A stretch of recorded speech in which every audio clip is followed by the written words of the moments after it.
Hello students, welcome to target for IQ. आज हम बात कर रहे हैं यूपी जुडिशरी में आने वाली एक एक्ट की, डाउरी प्रोहिबिशन एक्ट 1961। तो डाउरी प्रोहिबिशन एक्ट एक छोटा एक्ट है, माइनर एक्ट है जिसको कि आप इजीली कवर कर सकते हैं। फिर भी इसकी जो मेजर पॉइंट्स हैं उसको आज हम लोग इस वीडियो में डिस्कस करते हैं। तो सबसे पहले तो देखिए कि आपको किसी भी एक्ट को पढ़ने से पहले ये ध्यान में रखना है कि उस एक्ट में कितने प्रोविजंस हैं, कितने सेक्शंस हैं।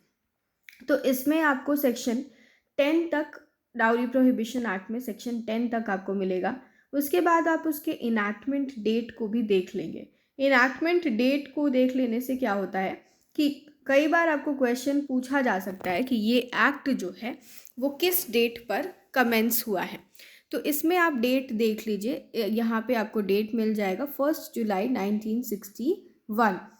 अब आपको बात करना है, इसमें आपको तीसरा चीज़ इम्पॉर्टेंट आपको प्री में पूछा जा सकता है, वो ये है एक्ट नंबर। एक्ट नंबर भी एक बार देख लेंगे। Act number 28 of 1961।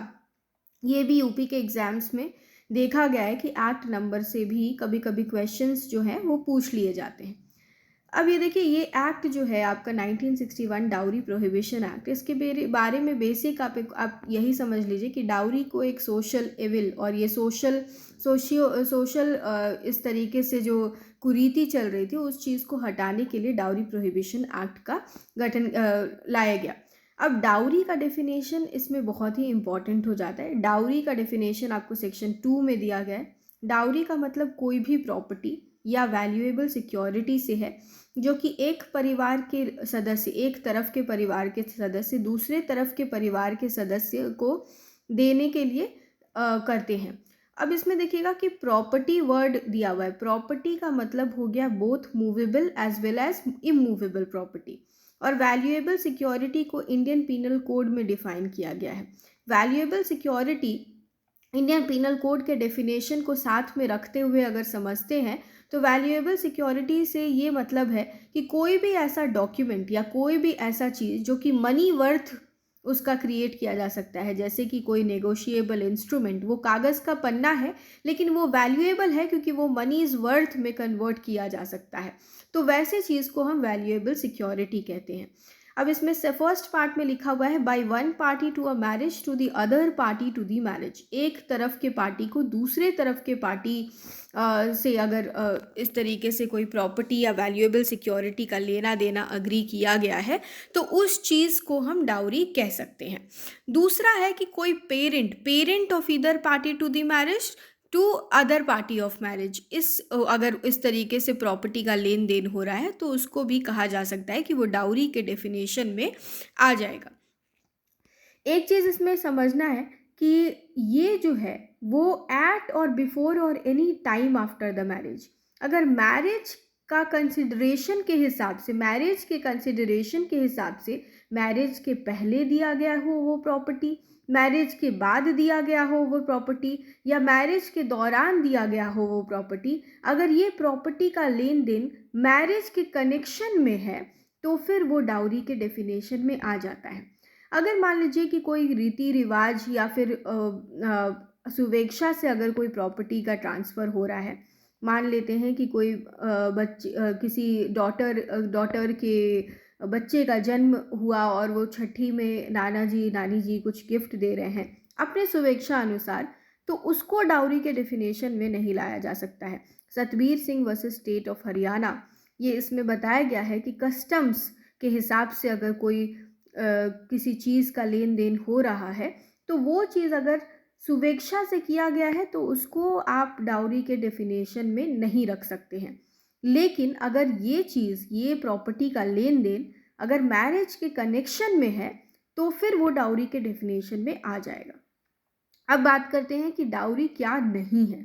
तो कोई भी ऐसा चीज़, कोई भी ऐसा वस्तु जो कि कस्टम्स के द्वारा दिया गया है, या फिर वो मेहर है जिसमें मुस्लिम पर्सनल लॉ शरीयत डील करता है, डावर है, तो वो चीज़ के ऊपर डाउरी प्रोहिबिशन एक्ट जो है वो एप्लीकेबल नहीं होगा। देखिए, वैल्यूएबल सिक्योरिटी का डेफिनेशन आपको सेक्शन 30 इंडियन पीनल कोड से मिलता है और वहाँ पे ही ये डिफ़ाइन किया गया है कि वैल्यूएबल सिक्योरिटी किसको कहते हैं। तो सेक्शन 2 में आपको एक डेफिनेशन मिलता है इस एक्ट में, जिसमें डाउरी, जो कि डाउरी प्रोहिबिशन एक्ट है, सबसे इम्पॉर्टेंट डेफिनेशन आपको यही है। तो डाउरी का डेफिनेशन आपको डेफिनेटली पता होना चाहिए कि डाउरी कहते किसको है और डाउरी किसको नहीं कहते हैं। तो दोनों से ही आपको क्वेश्चन यहाँ पे बन सकता है। नेक्स्ट देखिए कि डाउरी का लेना और देना दोनों ही अपराध है इस एक्ट में। तो गिविंग और taking dowry both is punishable under the act. Section 3 जो है वो डाउरी के लेन देन या फिर अगर कोई उसमें उकसाया, अबेट कर रहा है उस ऑफेंस को करने के लिए, तो दोनों का ही पनिशमेंट माना जाता है और इम्प्रिजनमेंट इसका यहाँ पे 5 years तक हो सकता है। 5 years and with fine which shall not be less than 15,000 rupees.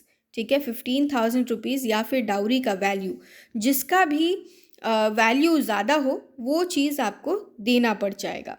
अब 5 साल से कम का भी सज़ा दिया जा सकता है, वो स्पेशल रीजंस रिकॉर्ड करने के बाद इस चीज़ को किया जा सकता है। सेक्शन 3 में एक और चीज़ कहा गया है कि अगर कोई प्रेजेंट मैरिज के दौरान अगर दिया जाता है और वो जो भी लेन देन हो रहा है पार्टीज़ के बीच में वो बिना डिमांड के हो, विदाउट एनी डिमांड, दोनों पार्टीज़ के द्वारा अगर कोई डिमांड नहीं किया गया है, लेकिन ब्राइड को या ब्राइड ग्रूम को किसी भी तरीके का कोई वस्तु as a gift, as a token of respect दिया जा रहा है, तो उसका एक लिस्ट मेंटेन करना पड़ेगा। वो लिस्ट का मेंटेनेंस बहुत इम्पॉर्टेंट है। अगर लिस्ट मेंटेन नहीं किया गया तो फिर उसको मान लिया जाएगा कि ये डाउरी ही है। अच्छा, लिस्ट मेंटेन करने के लिए इसके लिए आपको एक रूल्स है। ठीक है, रूल का नाम है आपको dowry prohibition maintenance of list of presents to the bride and bride groom, rules 1985। इसके तहत आपको जो आपका सेकंड रूल है इसमें सेकंड रूल में आपको बताया गया है कि ये लिस्ट मेंटेन होना है, जिसमें कि ब्रीफ डिस्क्रिप्शन होना चाहिए कि क्या प्रेजेंट दिया गया है, उसका अप्रॉक्सीमेट वैल्यू क्या है, किसने प्रेजेंट दिया है और वो ब्राइड और ब्राइड ग्रूम से किस रिलेशनशिप से जुड़े हुए हैं, ये सारा चीज़ आपको उसमें लिखना पड़ेगा। और अंत में ब्राइड और ब्राइड ग्रूम दोनों से उस लिस्ट को साइन करवाया जाता है। ठीक है, तो ये भी आपको ध्यान में रखना है।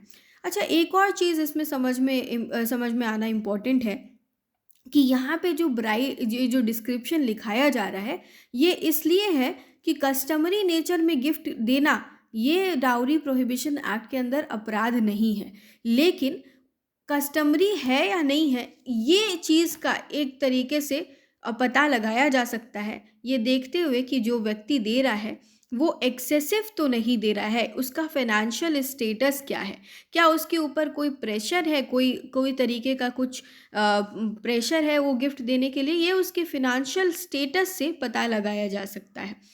सेक्शन 4 में आपको डिमांड करना, डाउरी डिमांड करना, उसके पेरेंट, रिलेटिव, ब्राइड या ब्राइड ग्रूम किसी भी लोगों से अगर डिमांड किया जा रहा है तो वो अपराध है। 6 महीने से लेके 2 साल तक की सज़ा है। 10,000 तक का फाइन एक्सटेंड किया जा सकता है। कोई भी व्यक्ति अगर एडवर्टाइज कर रहा है न्यूज़पेपर में, जर्नल में, पीरियोडिकल में अपने शादी से रिलेटेड कोई बात, जिसमें कि इस तरीके का बात है कि वो शादी में कितना दहेज ले रहा है इसके बारे में, या कोई भी इस तरीके का बिजनेस इंटरेस्ट अगर इस तरीके से पब्लिश कर रहा है, सर्कुलेट कर रहा है, तो वो पनिशेबल ऑफेंस है सेक्शन 4A के हिसाब से, और उसकी सज़ा जो है वो 6 महीने से 5 साल तक एक्सटेंड की जा सकती है। कोई भी अग्रीमेंट जिसमें कि डाउरी के लेने या देने से रिलेटेड कोई अग्रीमेंट है तो उसको वॉइड माना जाता है। वॉइड का मतलब शून्य, उस अग्रीमेंट को इन्फोर्स नहीं कराया जा सकता है। सेक्शन 6 में आपको बताया गया है कि वाइफ को अगर किसी भी तरीके से गिफ्ट मिली है शादी के दौरान, या फिर किसी भी तरीके से उनको कोई इस तरीके का मैरिज से रिलेटेड कोई गिफ्ट रिसीव हुआ है, तो उसका पोजेशन वुमेन के का ही होना चाहिए, और 3 महीने के अंदर अंदर तक उनको उस चीज़ के बारे में अगर नॉलेज हो गई है कि उनको ये गिफ्ट मिली थी, तो वो चीज़ उनको वापस दे देना होगा। अगर ये नहीं देते हैं, जिनके पास भी उसका पोजेशन है, तो फिर ये चीज़ जो है पनिशेबल है, सेक्शन 6 के तहत उनको पनिशमेंट मिल सकती है। शादी के 7 साल के अंदर तक अगर वुमेन का डेथ हो जाता है किसी तरीके से, that other than natural cause के वजह से, तो फिर उनका जो ये प्रॉपर्टी है, शादी के दौरान मिला हुआ जो गिफ्ट प्रॉपर्टीज़ है, वो प्रॉपर्टी उनके चिल्ड्रन अगर नहीं है तो उनके पेरेंट को ट्रांसफ़र कर दिया जाएगा, अगर चिल्ड्रन है तो चिल्ड्रन को ट्रांसफ़र कर दिया जाएगा। सेक्शन 7 में आपको कॉग्निजेंस के बारे में बताया गया है। कॉग्निजेंस का मतलब होता है जुडिशियल नोटिस लेना। तो यहाँ पे मेट्रोपॉलिटन मैजिस्ट्रेट या जुडिशियल मैजिस्ट्रेट फर्स्ट क्लास को ही पावर दिया गया है कि वो ऑफेंस का कॉग्निजेंस ले सके, और ये कॉग्निजेंस ले सकते हैं या तो पुलिस रिपोर्ट पे या फिर अपने इन्फॉर्मेशन पे या कंप्लेंट पे, अग्रीव्ड पार्टी के कंप्लेंट पे, जो कि फाइल किया जा सकता है वेलफेयर इंस्टीट्यूशन के द्वारा भी। और रिकग्नाइज्ड वेलफेयर इंस्टीट्यूशन जो है उसको डिफ़ाइन किया गया है यहाँ पे। कोई भी ऐसा इंस्टीट्यूशन रिकग्नाइज्ड वेलफेयर इंस्टीट्यूशन कहला सकता है जो कि सेंट्रल या स्टेट गवर्नमेंट के द्वारा जो है वो बनाया गया है। ठीक है, अब इसमें देख लीजिएगा एक और चीज़ आपको इम्पॉर्टेंट है कि 36 chapter code of criminal procedure का इसमें अप्लाई नहीं करता है।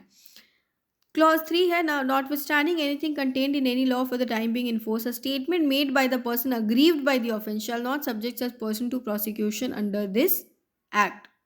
तो इससे आपको समझ में आना चाहिए कि किसी भी तरीके से उनको जो अग्रीव्ड पर्सन है उनको प्रोसिक्यूट नहीं किया जाएगा। ठीक है, सेक्शन 8 में आते हैं। सेक्शन 8 में आपको दिया हुआ है offences to be cognizable for certain purposes and to be bailable and non compoundable. तो आपको समझना है कि ये ऑफेंस किस नेचर का है। ये भी आपको बहुत इंपॉर्टेंट क्वेश्चन आपको प्री का यहाँ से बन सकता है कि डाउरी प्रोहिबिशन एक्ट में कौन सा किस तरीके का ये ऑफेंस है। तो offence to be cognizable, cognizable offence है जिसमें कि वारंट का ज़रूरत नहीं हो सकता है। Cognizable, non cognizable, non cognizable, cognizable offense, a police can arrest without warrant for certain purposes and to be bailable and non compoundable। bailable भी है, ये नॉन बेलेबल था पहले ऑफेंस, अब बेलेबल करा दिया गया है, एंड नॉन कंपाउंडेबल, इस चीज़ का कॉम्प्रोमाइज़ नहीं किया जा सकता है। तो ये चीज़ भी ध्यान में रखेंगे। अच्छा, सेक्शन 42 में जो आपको बताया गया है कि अगर कोई पर्सन से पुलिस पूछताछ करके दौरान उसका नेम एंड एड्रेस पूछती है और वो नेम एंड एड्रेस नहीं बताते हैं, तो हालांकि वो नॉन कॉग्निजेबल अगर ऑफेंस कर रहे हैं तो भी उनको पनिश किया जा सकता है। इस चीज़ के बारे में यहाँ पे भी रेफरेंस दिया गया है। आगे बढ़ते हैं।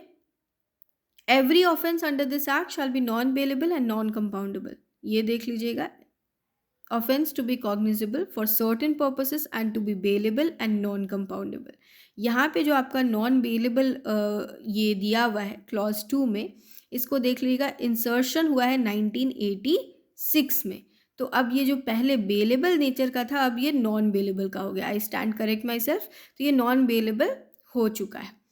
8A में आइए, burden of proof in certain cases, किसके ऊपर बर्डन ऑफ प्रूफ होगा, तो सेक्शन 3 और सेक्शन 4 के तहत अगर कोई भी ऑफेंस होता है, टेकिंग और अबेटिंग और ऑफ एनी ऑफेंस, तो उससे रिलेटेड यहाँ पे बर्डन ऑफ प्रूफ ये चीज़ दिया हुआ है कि अपोजिट पार्टी यानी जिसने ऑफेंस किया है उसको ही प्रूव करना पड़ेगा कि उसने इस तरीके का ऑफेंस नहीं किया है, that he had not committed an offence. अब देखिए, इस एक्ट में एक इम्पॉर्टेंट ऑफिसर का अपॉइंटमेंट के बारे में भी दिया गया है, dowry prohibition officer. Dowry prohibition officer को अपॉइंट किया जा सकता है जिनका काम रहेगा कि वो इस तरीके से देखें कि प्रोविज़न कंप्लाई किया जा रहा है कि नहीं, और abetting, taking, demand of dowry को कम किस तरीके से किया जाए, सारे एविडेंसेस को कलेक्ट करने में प्रोसिक्यूशन की मदद करे या कोई भी और असाइन किया जाने वाला टास्क करे। डाउरी प्रोहिबिशन ऑफिसर जो हैं उनको असिस्ट, उनके एफिशिएंट फंक्शंस के लिए असिस्ट करेगी एडवाइजरी बोर्ड, जिसमें कि 5 सोशल वेलफेयर वर्कर्स रह सकते हैं, जिसमें कि वो 5 सोशल वेलफेयर वर्कर्स में से 2 वुमेन का होना ज़रूरी है। ठीक है, सेक्शन 9 में आपको सेंट्रल गवर्नमेंट रूल बना सकती है, जिसमें आपको मैंने एक रूल बताया कि dowry prohibition maintenance of list presence to the bride and bridegroom rules 1985 बना है। और सेक्शन 10 में आपको स्टेट गवर्नमेंट के रूल मेकिंग पावर के बारे में दिया गया है। तो यही है आपको section 1 to 10 dowry prohibition act के बारे में।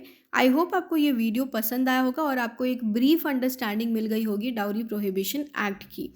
तो इस एक्ट में देखिएगा, अगर आपको प्री के लिए इंपॉर्टेंट क्वेश्चंस मैं बोलूँ फिर से, तो फिर आपका यही बनता है कि कमेंसमेंट डेट आप ध्यान में रख लें, डेफिनेशन ऑफ डाउरी देख लें।